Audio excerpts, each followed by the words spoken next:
حم والكتاب المبين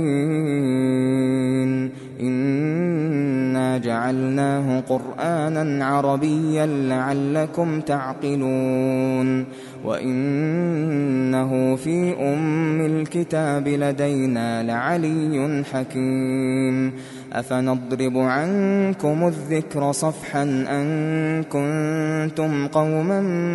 مسرفين وكم أرسلنا من نبي في الأولين وما يأتيهم من نبي إلا كانوا به يستهزئون فأهلكنا أشد منهم بطشا ومضى مثل الأولين ولئن سألتهم من خلق السماوات والأرض ليقولن خلقهن العزيز العليم الذي جعل لكم الأرض مهدا وجعل لكم فيها سبلا لعلكم تهتدون والذي نزل من السماء ماء بقدر فأنشرنا به بلدة ميتا كذلك تخرجون والذي خلق الأزواج كلها وجعل لكم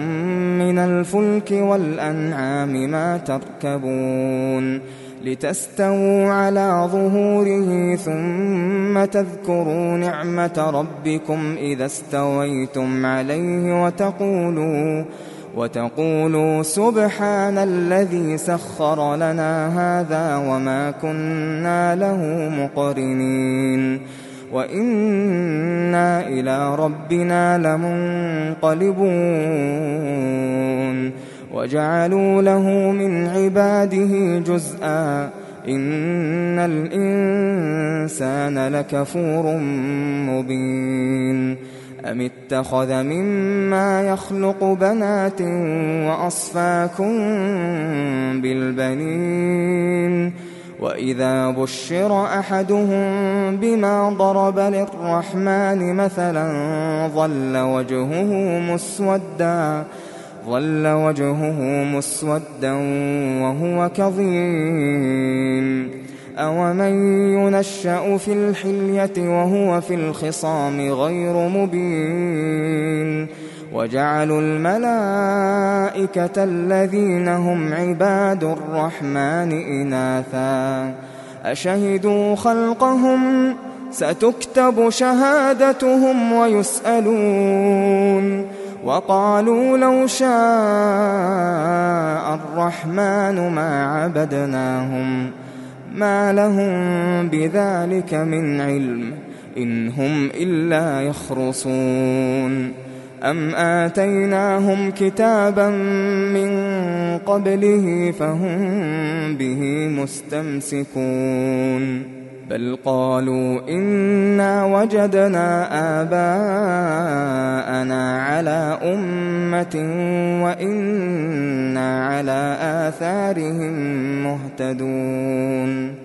وكذلك ما أرسلنا من قبلك في قرية من نذير إلا قال مترفوها إنا وجدنا آباءنا على أمة وإنا على آثارهم مقتدون قال أولو جئتكم بأهدى مما وجدتم عليه آباءكم قالوا إنا بما أرسلتم به كافرون فانتقمنا منهم فانظر كيف كان عاقبة المكذبين وإذ قال إبراهيم لأبيه وقومه إنني براء مما تعبدون إلا الذي فطرني فإنه سيهدين وجعلها كلمة باقية في عقبه لعلهم يرجعون بل متعت هؤلاء وآباءهم حتى جاءهم الحق ورسول مبين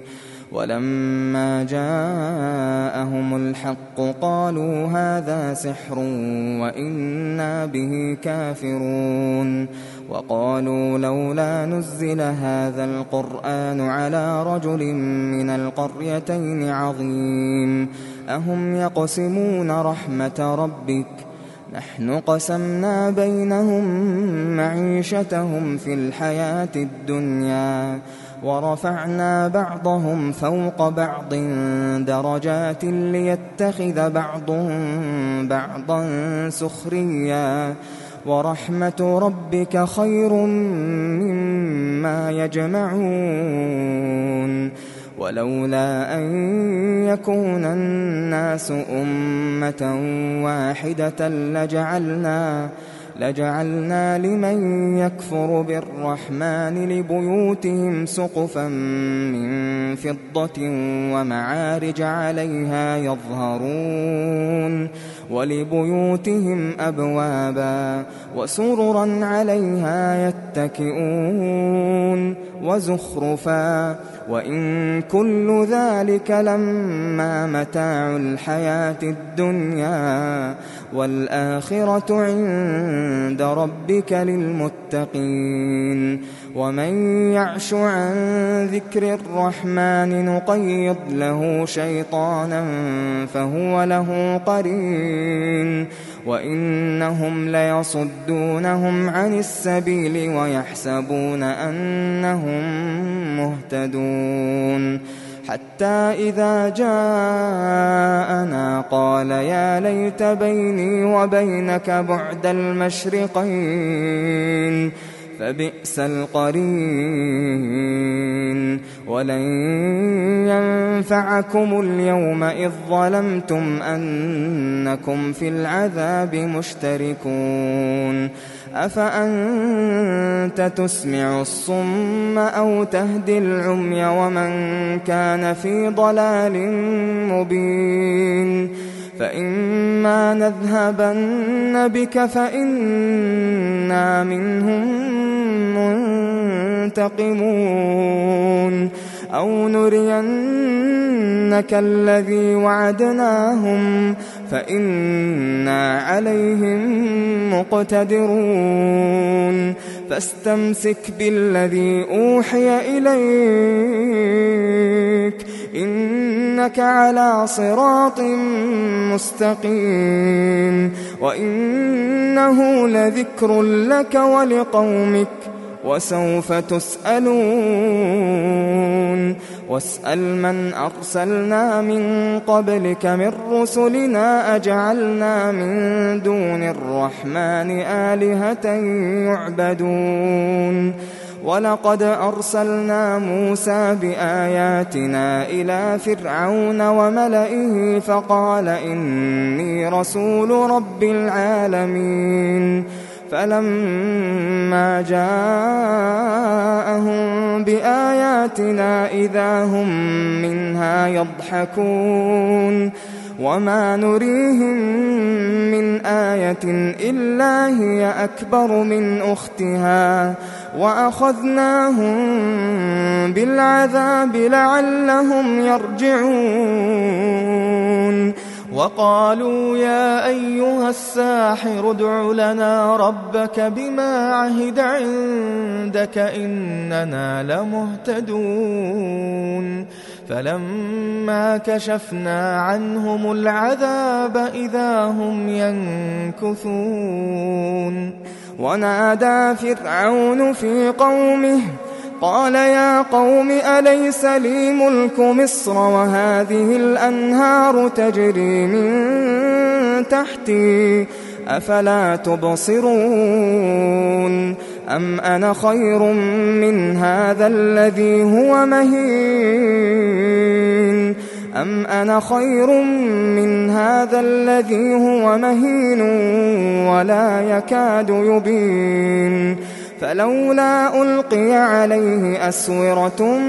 من ذهب أو جاء معه الملائكة مقترنين فاستخف قومه فأطاعوه إنهم كانوا قوما فاسقين فلما آسفونا انتقمنا منهم فأغرقناهم أجمعين فجعلناهم سلفا ومثلا للآخرين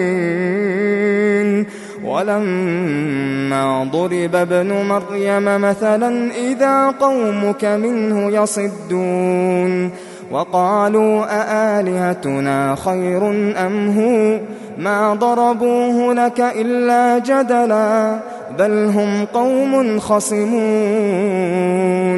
إن هو إلا عبد أنعمنا عليه وجعلناه مثلا لبني إسرائيل ولو نشاء لجعلنا منكم ملائكة في الأرض يخلفون وإنه لعلم للساعة فلا تمترن بها واتبعون هذا صراط مستقيم ولا يصدنكم الشيطان إنه لكم عدو مبين ولما جاء عيسى بالبينات قال قد جئتكم بالحكمة ولأبين لكم بعض الذي تختلفون فيه فاتقوا الله وأطيعون إن الله هو ربي وربكم فاعبدوه هذا صراط مستقيم فاختلف الأحزاب من بينهم فويل للذين ظلموا من عذاب يوم أليم هل ينظرون إلا الساعة أن تأتيهم بغتة وهم لا يشعرون الأخلاء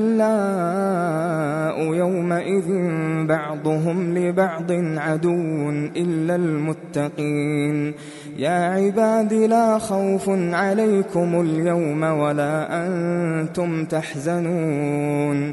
الذين آمنوا بآياتنا وكانوا مسلمين ادخلوا الجنة أنتم وأزواجكم تحبرون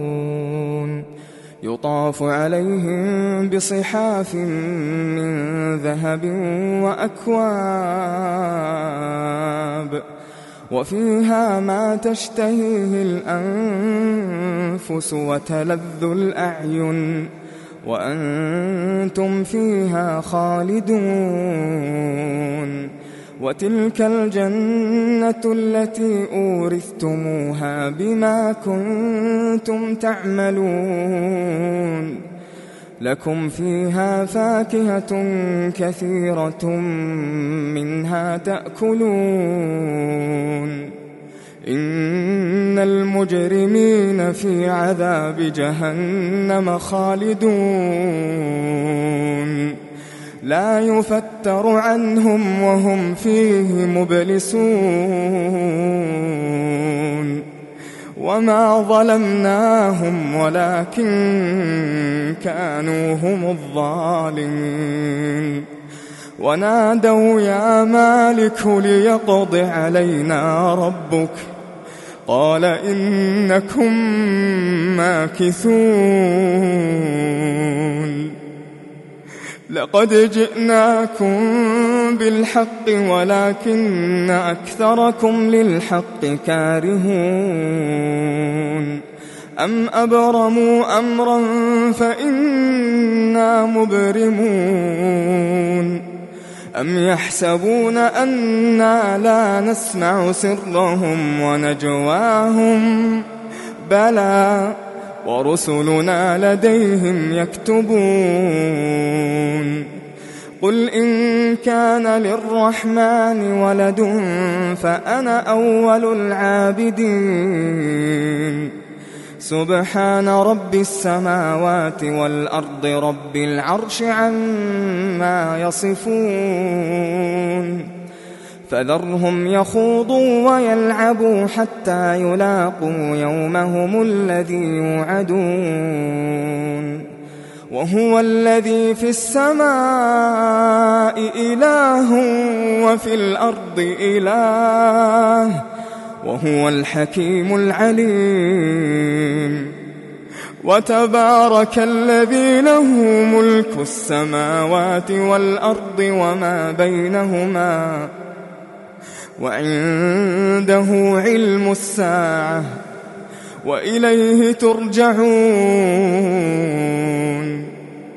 ولا يملك الذين يدعون من دونه الشفاعة إلا من شهد بالحق وهم يعلمون